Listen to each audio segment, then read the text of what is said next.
Assalamualaikum warahmatullahi wabarakatuh, Ibu Fitri. Waalaikumsalam warahmatullahi wabarakatuh, Ibu Tanti. Ya, selamat pagi, Ibu Pagi. Fitri. Sesuai janji kita kemarin, saya akan mewawancarai Ibu terkait tentang pengambilan keputusan berdasarkan kebijakan universal. Boleh silakan Ibu memperkenalkan diri terlebih dahulu. Baiklah, terima kasih Ibu Ristanti. Nama saya Fitri Atalamati sebagai Kepala Sekolah di SLB Negeri Bone Bolango yang masa jabatannya masih seumur jagung, yaitu masih baru 2 tahun untuk 3 tahun berjalan. Ya.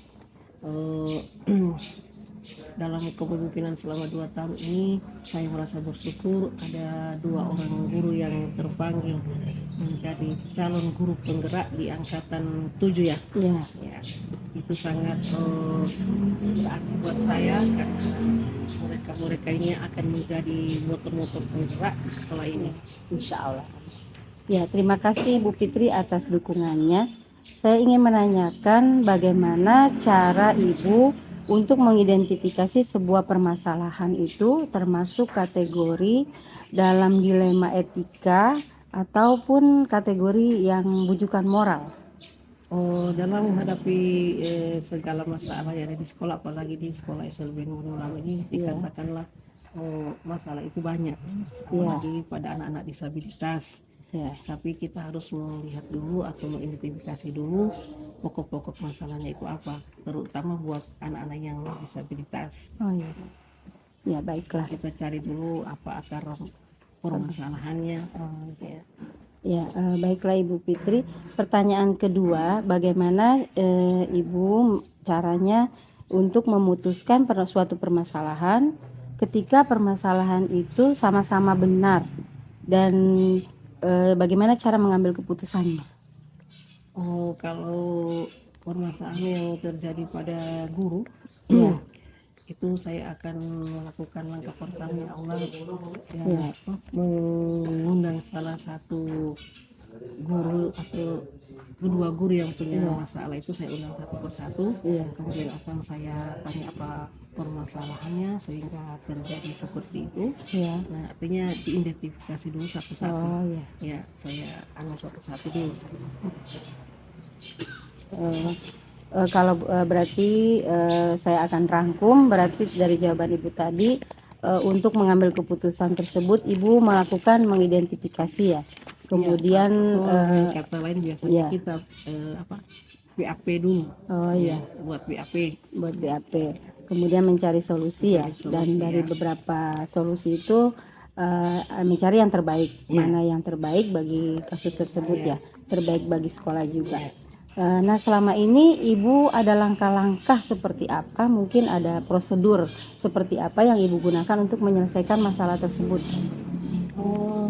Prosedurnya juga tidak terlalu ribet seperti apa. Kita hanya mengadakan komunikasi antara kedua belah pihak atau mempertemukan kedua belah pihak dan memecahkan masalah yang terjadi di antara mereka. Misalkan ada guru yang punya masalah yang ada, biasanya di satu organisasi pasti ada yang seperti itu. Tidak mungkin satu organisasi itu tidak ada yang akan bermusuhan, atau pasti ada, tetapi saya mengupayakan bahwa di sekolah saya itu tidak ada kalau boleh dikata ada blok-blok seperti itu. Jadi saya berusaha untuk menyatukan semua yang ada di lingkungan sekolah ini. Baiklah, berarti ketika ada satu kasus atau prosedur yang Ibu lakukan adalah mencari penyebabnya dulu dari masalah tersebut, kemudian apakah dari diri sendiri atau dengan orang lain ya, biasa sesama guru, kemudian mengajak diskusi dan kolaborasi ya dengan anggota guru yang lain untuk menyelesaikan masalah tersebut. Nah, mungkin dari cara-cara tersebut adakah cara yang paling efektif menurut Ibu yang digunakan untuk menyelesaikan masalah kasus tersebut? Kalau di pihak saya yang paling efektif itu mencari akar masalah, kemudian cari solusi, dan yang paling utama itu melakukan komunikasi yang baik antara antara kedua belah pihak. Ya, itu yang paling utama. Ya. Dan diselesaikan pada saat itu juga, tidak membuat masalah itu berlarut-larut. Dengan kata lain tuh lebih cepat lebih baik. lebih Ya, cepat sebelum lebih masalah itu akan menyebar. Ya. Oh iya, berarti baiklah. Jadi dalam menyelesaikan masalah itu lebih cepat lebih baik ya. Pada saat itu juga harus diselesaikan. Mungkin ada tantangan yang terberat yang selama ini yang ada di kasus di sekolah. Alhamdulillah selama ini tantangan yang masalah-masalah berat atau tantangan yang paling berat selama 2 tahun kepemimpinan saya itu belum ada saya temukan. Tetapi ada juga tantangan yang berat itu, misalkan ada juga karena kita ini sebagai manusia juga, kita kadang-kadang berbeda karakter. Jadi ada yang mudah memaafkan, ada yang mudah menerima persoalan itu, ada yang bisa memahami, tapi ada juga yang tidak mau gitu. Tidak mau, atau artinya tidak mau diselesaikan. Tetapi alhamdulillah selama ini semua itu bisa diatasi. Oh iya, alhamdulillah bagus sekali ya. Baiklah Ibu, mungkin dalam penyelesaian masalah ini apakah Ibu mempunyai jadwal tertentu untuk menyelesaikan kasus tersebut pada saat itu ya? Kalau menentukan jadwal-jadwal tertentu itu barangkali tidak ada. Karena kalau kita hanya menunggu jadwal, misalnya ada persoalan di sekolah, kemudian kita menyelesaikan harus menunggu jadwal, nanti hari ini tanggal ini, itu barangkali tidak lebih, seperti dikatakan dari awal, lebih cepat lebih baik. Oh iya seperti itu. Jadi langsung diselesaikan ya pada saat ada kejadian masalah tersebut. Kemudian Ibu selama ini apakah ada seseorang atau faktor-faktor yang mempermudah Ibu menyelesaikan kasus-kasus yang terjadi di sekolah? Iya, ada juga bisa saya kerja sama dengan Dinas Pendidikan yang kan saya sebagai pimpinan itu kan, sebagai kepala sekolah itu hanya perpanjangan dari dinas. Nah, kemudian kalau ada masalah-masalah yang belum, saya juga sebagai pemimpin yang masih terlalu muda, maksudnya masih ke umur jagung, saya kadang-kadang berkomunikasi dengan pihak dinas atau dengan guru-guru senior yang ada di sekolah atau dengan pihak komite. Berarti yang dapat membantu Ibu untuk menyelesaikan masalah itu ada dari dinas, dari komite juga, dari guru-guru yang lain juga, juga orang tua tentu ya, untuk menyelesaikan masalah. Kalau dengan masalah anak-anak yang pasti orang tua yang paling terlibat. Kalau antara guru ini kan kita masih punya atasan juga di atas dari kita. Tapi alhamdulillah di sekolah saya ini, selama kepemimpinan saya ini, alhamdulillah setiap masalah itu bisa diselesaikan karena setiap guru bisa memahami kesalahan-kesalahan mereka sendiri. Dari semua tadi yang Ibu sampaikan, adakah pembelajaran yang Ibu bisa ambil dari cara-cara Ibu tadi dalam menyelesaikan permasalahan yang ada di sekolah ini? Banyak. Pertama untuk diri saya sendiri. Artinya saya selama ini kan hanya sebagai guru. Selama saya masih guru itu setiap ada masalah itu saya menganggapnya satu hal yang biasa-biasa saja. Satu hal yang selesai. Tapi setelah saya menjadi pemimpin di sekolah ini yang dipercayakan menjadi kepala sekolah, saya memahami bahwa menjadi seorang pemimpin itu tidak semudah apa yang kita harapkan. Karena kita di sekolah ini menyatukan beberapa orang atau beberapa bermacam-macam pikiran, itu sangat sulit. Yang kita menyatukan itu yang sangat sulit karena berbeda-beda pemikiran. Jadi terima kasih Ibu. Jadi Ibu bisa jadi pembelajaran yang dapat kita ambil adalah bahwa setiap orang Ibu sebagai kepala sekolah, pemimpin tidak semudah seperti yang kita bayangkan. Ternyata harus bisa menyatukan pemikiran yang berbeda-beda di satu sekolah itu. Yang paling utama menyatukan dulu. Menyatukan dulu ya. Kalau dalam satu organisasi, kalau kita memang boleh dikata berat sama dijinjing, ringan sama peribahasa seperti itu. ringan, berat sama dipikul, yang ringan sama dijinjing. Oh, Itu jadi yang utama dalam kebersamaan itu. Oh iya ya. Ya. Nanti insya Allah bisa diatasi semua masalah karena ada Insya Allah. kebersamaan, Iya. kolaborasi Iya. semua warga di Warga sekolah. di sekolah.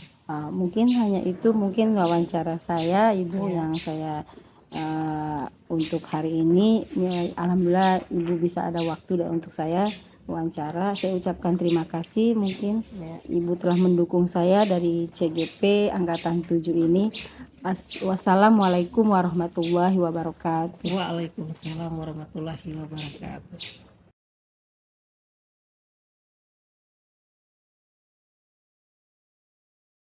Assalamualaikum warahmatullahi wabarakatuh, Pak Marwan Pokal MPD. Ya, Waalaikumsalam warahmatullahi wabarakatuh.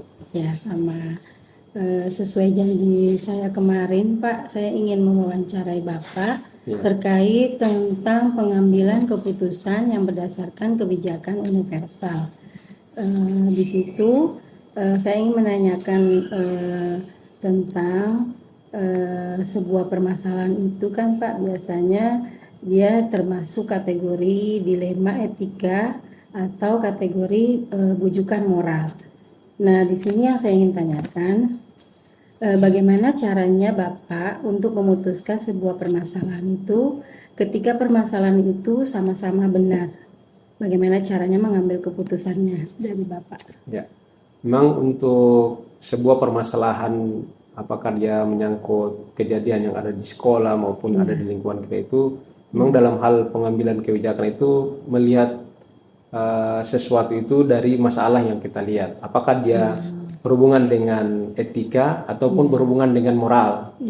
Nah, di sisi lain kita dalam penentuan apakah masalah itu masuk ke ini, kita lihat sebabnya apa, akar masalahnya apa. Jadi sesuatu dalam mengambil suatu keputusan kita lihat akar masalahnya dulu apa. Nah, dari akar masalah kita akan bisa putuskan, kita bisa identifikasi akar masalahnya. Kemudian setelah kita ambil kebijakan, kita hasilnya bagaimana?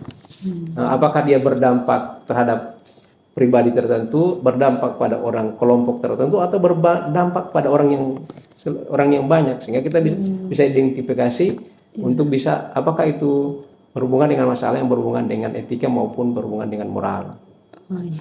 Baiklah Pak, berarti saya bisa simpulkan bahwa untuk mengambil keputusan Bapak melakukan identifikasi terlebih dahulu, di mana apa sebabnya itu masalah terjadi, tentang masalah apa yang berhubungan dengan diri sendiri atau dengan masyarakat kelompok tertentu atau di masyarakat banyak, kelompok tertentu atau masyarakat. Mungkin dan juga selama ini mungkin ada langkah-langkah seperti apa Pak dalam atau ada prosedurnya yang ingin digunakan dalam menyelesaikan masalah tersebut? Memang tadi sudah sampaikan bahwa sebuah masalah itu kan kita harus ambil dari awal, kita cari tahu dari awal, kita identifikasi. Jadi pertama yang kita harus lakukan identifikasi masalahnya itu apa. Nah, kita tahu identifikasi masalah, kita akan tahu akar masalahnya apa.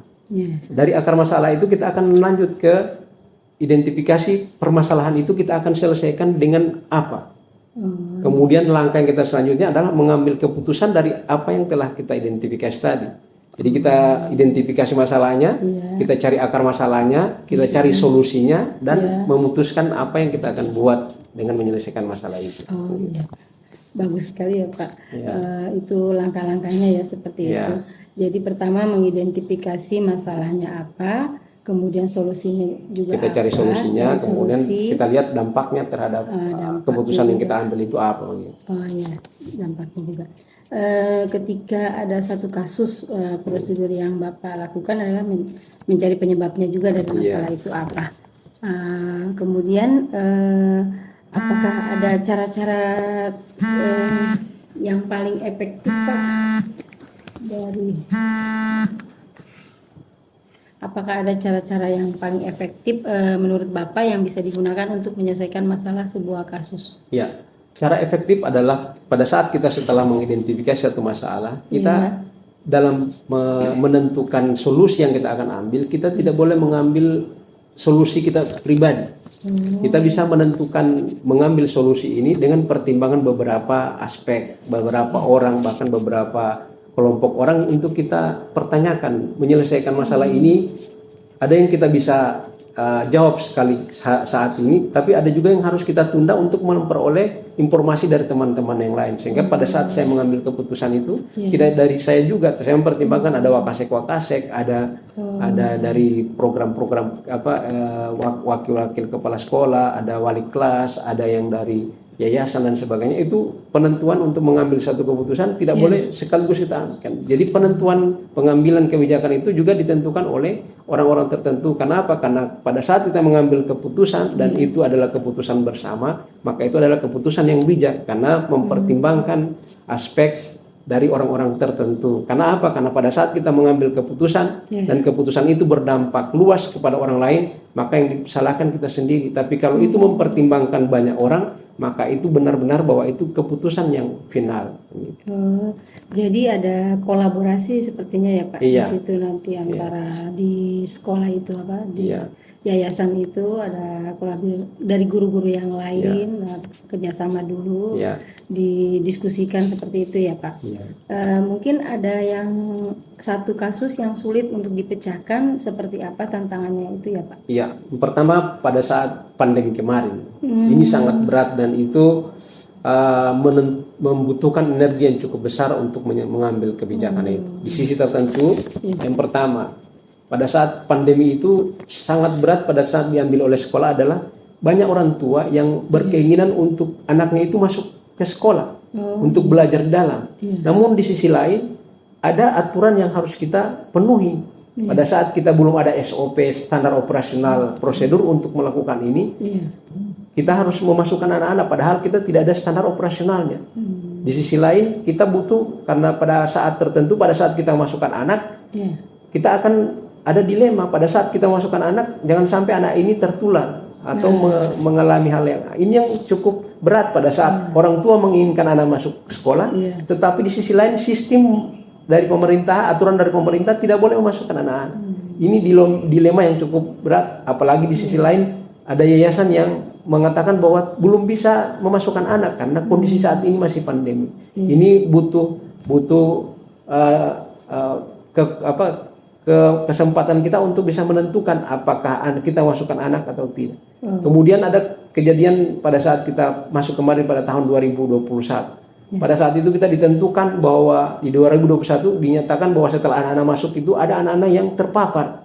Nah, dilema ini pada saat kita kita mau kembalikan atau kita tahan dalam sekolah. Ternyata kita ambil kebijakan kita tahan di sekolah. Pertama pertimbangannya apa? Dilemanya apa? Yaitu pada saat anak-anak tertular, pada saat kita kembalikan ke rumah, pasti orang yang kita kembalikan pasti orang tua atau anak atau saudara atau neneknya yang dalam situ yang sudah kena mau tertular dengan penyakit itu. Sehingga itu kita berusaha untuk mengambil kebijakan bahwa anak yang tertular atau anak yang kena virus itu kita isolasi di dalam sekolah. Itu dilema yang cukup berat yang pada saat kami mengambil kebijakan seperti itu. Ya, baiklah. Mungkin itu tantangan yang terberat ya Pak, mungkin pernah dialami di yayasan ini, di sekolah ini, tentang pandemi yang seperti kemarin COVID. Dilemanya antara benar dan benar juga. Orang tua ingin anaknya sekolah, dari sekolah ada pandemi itu, jadi yang tidak bisa memungkinkan untuk anaknya sekolah.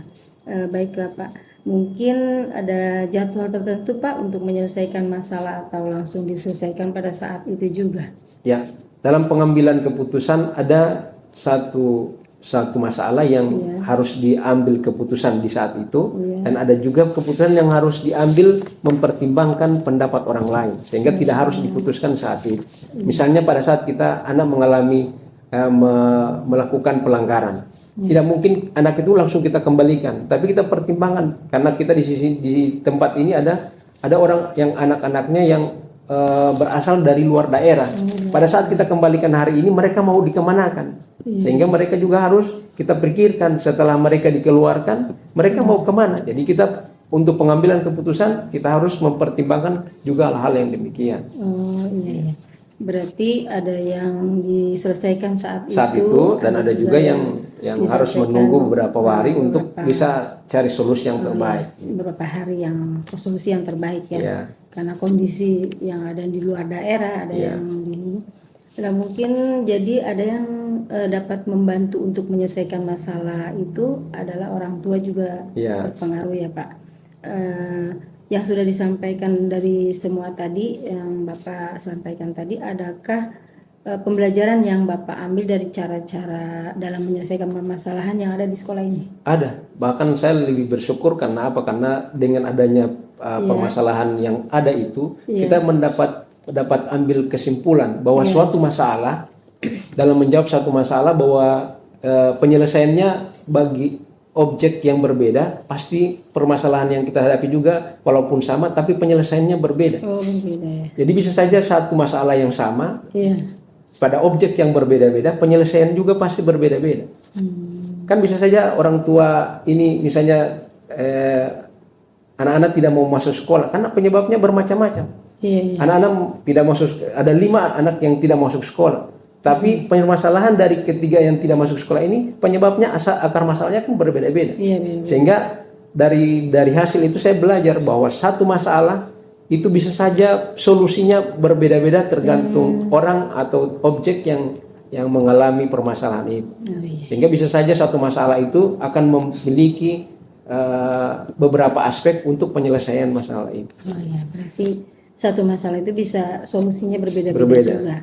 Kemudian Bapak, apakah ada seseorang atau faktor-faktor yang mempermudah Bapak menyelesaikan kasus-kasus yang terjadi di sekolah? Kami untuk menyelesaikan satu masalah itu, kami selalu berkoordinasi dengan yayasan, berkoordinasi dengan teman-teman untuk menyelesaikan itu.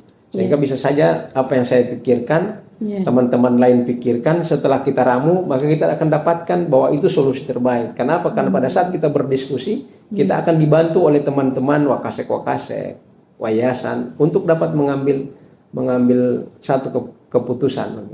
Jadi dalam pengambilan keputusan yang membantu saya adalah dari yayasan maupun dari teman-teman dari wakasek. Dari wakasek. Oh iya. Alhamdulillah ya, berarti itu cara yang terbaik ya, untuk mengambil keputusan dari yayasan, dari teman-teman guru dan dari wakasek. Dan juga satu masalah itu bisa solusinya berbeda-beda ya. Yang tadi saya ambil dari pelajaran tadi, cara-cara Bapak menyelesaikan masalah di sekolah ini. Mungkin itu saja Pak. Terima kasih dari kesediaan Bapak waktunya. Terima kasih. Terima kasih banyak. Saya dari CGP Angkatan 7. Mungkin insya Allah bisa menambah pengalaman saya, jadi menambah ilmu dari pembelajaran ini, yang wawancara ini Pak. Saya ucapkan terima kasih. Terima kasih. Wassalamualaikum warahmatullahi wabarakatuh. Waalaikumsalam warahmatullahi wabarakatuh. Ya,